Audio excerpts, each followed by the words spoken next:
not reciprocating it either. So I'm kind of like, eh. You are having this pain about me leaving. It's difficult to remember the day that everything shifted for the Brown family. One day, the world knew Robyn Brown as the quiet, crying peacemaker of sister wives, and the next, that reputation she'd so carefully cultivated disintegrated before millions of eyes. The truth didn't come out in a sit-down tell-all or even some sort of dramatic interview. It seeped quietly, in a way no one could have predicted. A hot mic, a private conversation that was a bit too relaxed, and a camera crew that captured far more than anyone ever desired. In a moment, the secrets that had simmered in the Brown home for years were revealed. And the fallout? It was explosive. This was anything but an ordinary reality TV scandal. This was the unraveling of the family's deepest fault lines, exposed not by tabloids or estranged acquaintances, but by Robyn's own words, and ultimately, her own daughters. The fallout resonated in every corner of the sister wives universe. From family to followers, even TLC itself, no one was left unscathed. There was Meri, who had spent years seeking validation. Janelle, the steady and silent rock behind the scenes. Christine, who finally dared to speak her truth. Kody, the patriarch caught in a storm of his own making. And Robyn's daughters, stepping out of the background to reveal what really happened behind those closed doors. Hey friends, I'm Anya, and this is Reality Recap. If you're here for the real stories behind reality TV, you're in the right place. Don't forget to subscribe and ring that bell so you don't have to miss another story like this. And tell me, in the comments, let me know what your first reaction was when you started to see the cracks form in the Brown family. Let me know in the comments. For years, Robyn Brown was the apparent eye of the storm. On Sister Wives, she was always holding out olive branches, wiping away tears, and begging for peace. She spoke in a soft voice, with hands often folded together in her lap, and insisted she just had to hold the family together. TLC cameras exacerbated her vulnerability.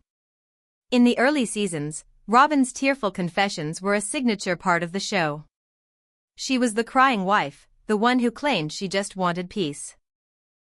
When the family moved and settled down in Flagstaff, Robyn's concern for the kids, for the other wives, and for Kody's stress level caused her to appear as the most down-to-earth of all, and when Christine left, Robyn cried on camera, saying she felt helpless to watch the family fall apart. She maintained she didn't wish to be the favorite, and the hurt of being held responsible for the family's downfall was nearly too much to endure. To most who watched, Robyn seemed to be the glue. The sole individual still trying to hold it all together from falling totally apart, but if you were paying close attention, there were continually subtle moments that did not fit into that picture. Other times, her tears followed conversations where she had insidiously promoted her own agenda. In Kody Pass property scenes, Robyn insisted she only wanted what was fair, but her steady mantra of what's best for my kids always took precedence. When Meri was wringing her hands over catfishing drama, Robyn appeared to be helpful, but also somewhat detached, as if observing from afar instead of being in the midst of it. Even the other wives noticed. Janelle once commented in a confessional that Robyn's emotions filled every room she was in. And Christine, toward the end, admitted she never truly felt comfortable being vulnerable with Robyn. The cracks were always there, behind tears and speeches about unity. But in hindsight, it's clear the peace was only on the surface. Something far more complex had been brewing under the surface. It all unfolded on what was supposed to be a typical day. The TLC crew had descended on Robyn's Flagstaff home, preparing for what they assumed would be just another standard shoot. Robyn was lounging in her living room, sipping her usual herbal tea and chatting on the phone with her sister. The cameras were rolling, but the atmosphere was casual. No one expected this out of the ordinary. Then, it happened. Robyn forgot that her mic was still on. What followed ruined her public image in a split second. Her voice, ordinarily soft, turned shrill and slashing. She complained about family finances, called Janelle's concern over Kody Pass pathetic, and had a cold remark about Meri and Janelle not being able to manage their children or their finances. The words were stinging, deliberate, and a far cry from the peacemaker fans had grown up with. Even the crew was left stunned into silence. One of the show's producers, just off camera, appeared absolutely stunned.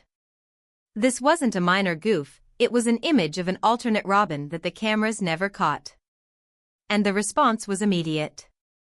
When the unaired tape reached TLC's editing room, warning flags were raised high. Editors immediately tagged it, knowing full well how inflammatory it was. The media network stood in a dilemma. Either risk broadcasting it and face the possibility of getting into legal difficulties, or hush it up quietly in order to keep Robyn's reputation intact. But that option was taken away from them when the video was leaked on the internet by a young editor.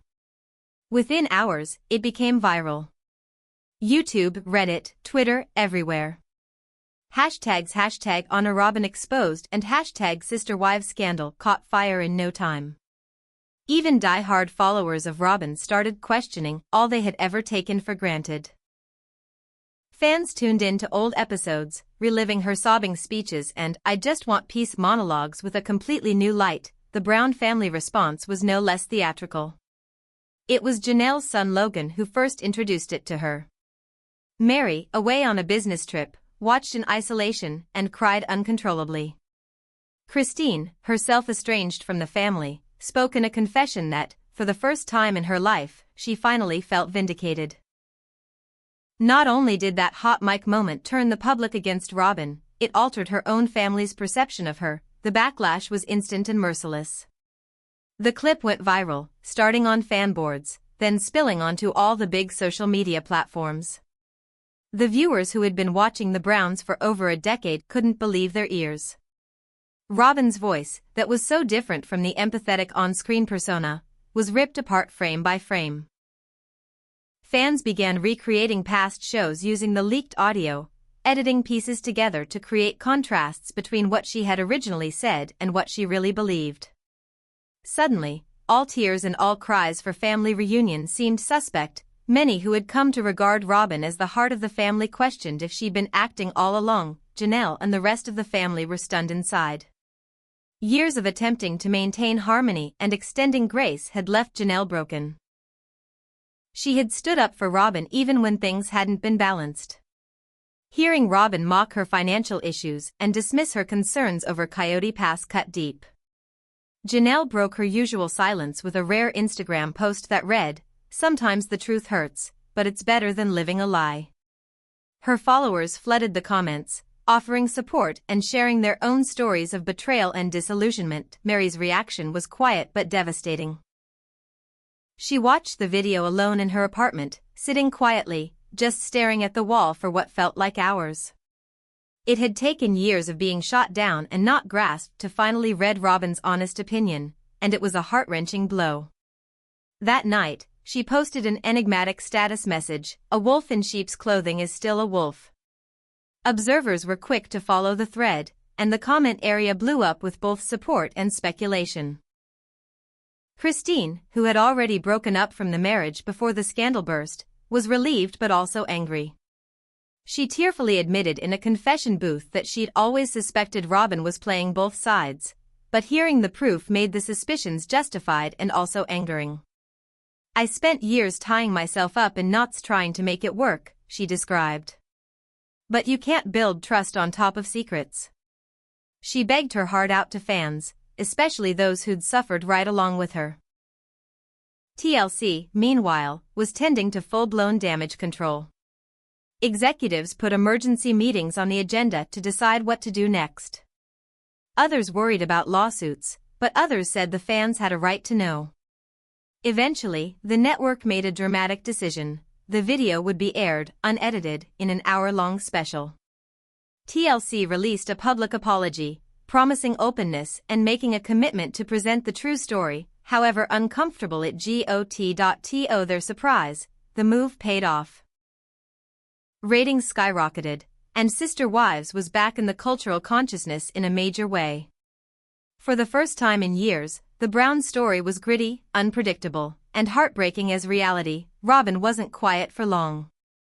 As criticism grew, she went up on Instagram in a now infamous video, no makeup, tear-swollen eyes. She asserted the video had been taken out of context and manipulated. She maintained that she was venting in private and that TLC had misquoted her, and that her only intent was always family harmony. Devotees weren't going along with it. The comment section became ugly. Folks demanded responsibility, not another season of on-air crying. Every try Robyn made to clarify only served to further fuel the public's suspicion. Audience members remembered all the times she'd cried on television, and now some were asking themselves the same question: was it all faked? In a last-ditch effort to repair her image, Robyn sued TLC, claiming the network had defamed and emotionally harmed her. Robyn insisted that the tape was faked to make her look like a villain, and argued she never consented to on-air off-camera discussions. But the lawsuit cooled after several days. TLC attorneys brought forward signed releases and emails records that indicated Robyn had, in fact, signed off on airing behind-the-scenes footage. The judge threw out the case, and the ensuing media coverage merely tarnished Robyn's reputation, already in tatters. Determined not to stay quiet, Robyn decided to reclaim her story with a memoir. She marketed the book on social media, promising to tell her story of betrayal, motherhood, and being misunderstood. The cover featured her holding a frayed Book of Mormon, her face somber and delicate. But the reaction was savage. Original readers blamed her for shirking responsibility and blaming all but herself. Critics said she framed herself as the eternal victim, even as her own daughters began coming forward. That's when things really turned. Aurora and Brianna, who had stayed largely removed from public drama, finally began to speak. They posted searing messages and videos about growing up in a family where looks trumped integrity. They wrote of the anguish of being forced to choose sides, the disorientation of living behind a carefully crafted public facade.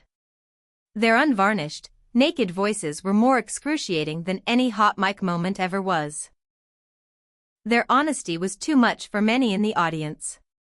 The compassion that had for so long surrounded Robyn vanished, to be filled by an abundance of compassion for the daughters who at last spoke the truth. When Aurora and Brianna came forward, it was as though the last veil had been lifted. For years, audiences had been familiar with them as shy, compliant performers in family settings, always sitting next to Robyn for family interviews. But now, their voices couldn't be silenced anymore. Aurora spoke first, posting a long, emotional message on Instagram. She talked about the confusion she felt in growing up in a home where what seemed to go down on the cameras wasn't always what went on behind the walls of that home. She wrote about the smile pressure, about the requirement to be scripted, even when she was by herself or hurting. Brianna posted a video, shaking but firm in her message. She described the pain of having to watch her mom's meltdowns in public, knowing there was so much more the world didn't get to see. Brianna recognized she often found herself caught in the middle, obligated to defend her mom no matter what, even if it meant leaving other kids out or disregarding her own feelings. She purported to adore her family, but could no longer keep quiet. Being a brown child was not all reality TV, she said. It was about secrets, and being made invisible once the cameras went off. Her words struck a sensitive chord with devoted viewers. Individuals remembered instances where Aurora and Brianna looked uneasy during over-the-top situations, where they covertly retreated amidst family meltdowns. Now, such recollections make sense differently. Their words were posted 1,000 times. Support poured in. Viewers thanking them for their guts, for confirming what so many had long suspected but never heard confirmed. The emotional toll of their confessions was undeniable. This was no longer just about Robyn's breakdown. It was about the cost of keeping up a perfect facade. About the damage caused to children made to take sides. And the relief that comes with at last revealing your truth. For Brianna and Aurora, sharing was a move toward taking back their own identities. For audiences, it was a reminder that beneath glossy reality TV edits are real lives, real wounds, and sometimes, real healing. With the truth revealed, TLC made a dramatic shift. The network stepped away from the chaos that had defined Sister Wives and launched a new series, Sister Strong.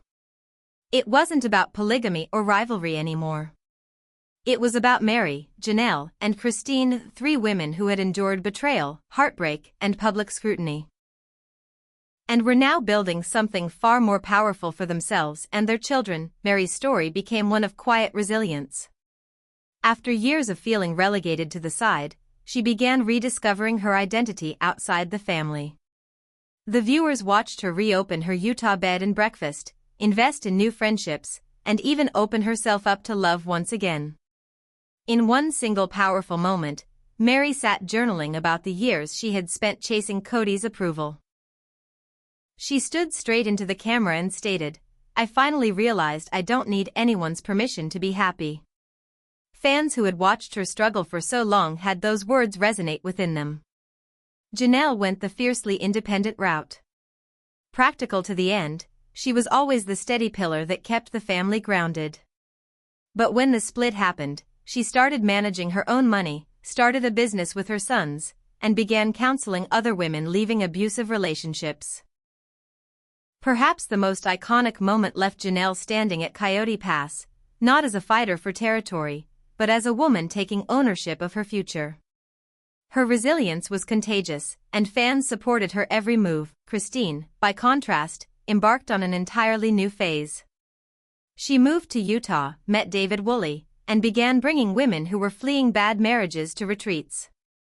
Christine's laughter, once rare, became a regular joy on the show. She was honest about her previous heartbreak, but also about new beginnings. Her confidence was a ray of hope throughout the screen, and her relationship with Meri and Janelle grew stronger every day. Their unity was the center of Sister Strong. The truth liberated everything. Through sharing their real stories, Meri, Janelle, and Christine not only reclaimed their power, but sparked a movement. Sister Strong was more than just another reality show. It was proof that healing can be had, and you don't have to stay stuck in someone else's story. As the scandal blew over, Robyn disappeared from view. Her public life went silent. Her public appearances stopped. And the sympathy which had swept over her was totally lost. The woman who had once been the center of all family judgments now sat alone. Her reputation broken. Even her daughters, who had defended her, opted to stand with the truth rather. Robyn's silence, however, said it all. For the remaining family, however, they transitioned into something new. Meri, Janelle, and Christine, once defined by how they related to Kody, were now forging their own stories. They laughed more, supported each other, found strength in their common histories. The burden of secrets and old wounds finally broke, yielding something new, freedom. This new chapter wasn't about revenge or blame. It was about truth, healing, and the courage it takes to move forward. The Browns' drama had always been messy, but for the first time, it was real. Now I want to know what you think. Did you see this coming? How did these moments change your perception of the Browns? Let your thoughts be heard in the comments, and don't forget to subscribe for more unfiltered stories here on Reality Recap.